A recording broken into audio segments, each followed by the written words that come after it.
Welcome to simple சமையல். இன்றைக்கி எப்படி காட்டுக்கீரை பக்கோடா பண்ணுறதுன்னு பார்க்கலாம். அது ரொம்ப சிம்பிள் அண்ட் ஹெல்த்தியான க்ரன்ச்சியான ஸ்நாக்ஸுங்க.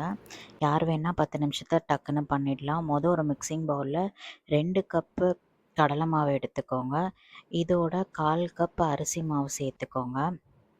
இது கூட கொஞ்சம் ஜீரகம், கொஞ்சம் சோம்பு, 1 டேபிள் ஸ்பூன் மிளகாத்தூள், கொஞ்சம் பெருங்காயத்தூள் சேர்த்துக்கோங்க. 1 பெரிய வெங்காயம் பொடிசாக நறுக்குனதை சேர்த்துக்கோங்க. இதோட கொஞ்சம் கொத்தமல்லி இலை, கொஞ்சம் கருவேப்பிலை சேர்த்துக்கோங்க. இதோட 2 பச்சை மிளகாய் பொடிசாக நறுக்கி சேர்த்துக்கோங்க. தேவையான அளவு உப்பு சேர்த்துட்டு இதை நல்லா கையால் கலந்து கொடுங்க. மிளகாத்தூள்லாம் எல்லா இடத்துலையும் ஸ்ப்ரெட் ஆகிற மாதிரி நல்லா கலந்து கொடுத்துருங்க. அதுக்கப்புறம் 3 டேபிள் ஸ்பூன் எண்ணெய் நல்லா சூடு பண்ணிவிட்டு சேர்த்துக்கோங்க. இது ரொம்ப சூடாக இருக்கும், அதனால் ஸ்பூனில் கலந்து விடுங்க.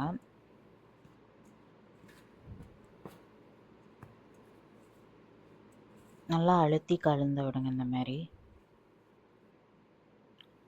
இது கூட 2 கை அளவு காட்டுக்கீரை சேர்த்துக்கோங்க. நைஸாக கட் பண்ணதை, கழுவி நைஸாக கட் பண்ணதை சேர்த்துட்டு நல்லா கலந்து, தண்ணி சேர்க்காம முதல்ல, அதுக்கப்புறம் கொஞ்சம் கொஞ்சமாக தண்ணி சேர்ந்து நல்லா கலந்து கொடுங்க மாவை. ஒரு 1/4 கப்பில் இருந்து 1/2 கப்பு அளவு தண்ணி சேர்த்தா போதும். இந்த மாதிரி நல்லா மாவை கலந்து வச்சுக்கோங்க. இந்த பதத்தில் இருக்கணும். ரொம்ப கெட்டியாகவும் இருக்கக்கூடாது, ரொம்ப தண்ணியாகவும் இருக்கக்கூடாது. இப்படி நம்ம மேலே இருந்து கீழே போட்டால் அப்படியே விழுகணும். இதுதான் கரெக்டான பதம். எண்ணெய் சூடான எண்ணெயில் அப்படியே கிள்ளி கிள்ளி போடுங்க. பின்னாடி இருந்து முன்னாடி போடுங்க. அப்போ எண்ணெய் தெறிக்காது, கையில் பேர்ன் ஆகாது.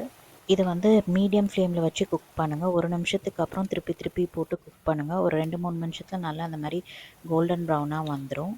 அதுக்கப்புறம் நீங்கள் எடுங்க. எப்பவுமே எடுக்க போது இந்த மாதிரி ஒரு 5 செகண்டுக்கு வடிச்சிட்டு எடுங்க. அப்போ எண்ணெய் அதிகமாக குடிக்காது. மற்ற பக்கோடாவும் நல்லா இதே மாதிரி ஃப்ரை பண்ணி எடுத்துருங்க. தேங்க்ஸ் ஃபார் வாட்சிங்.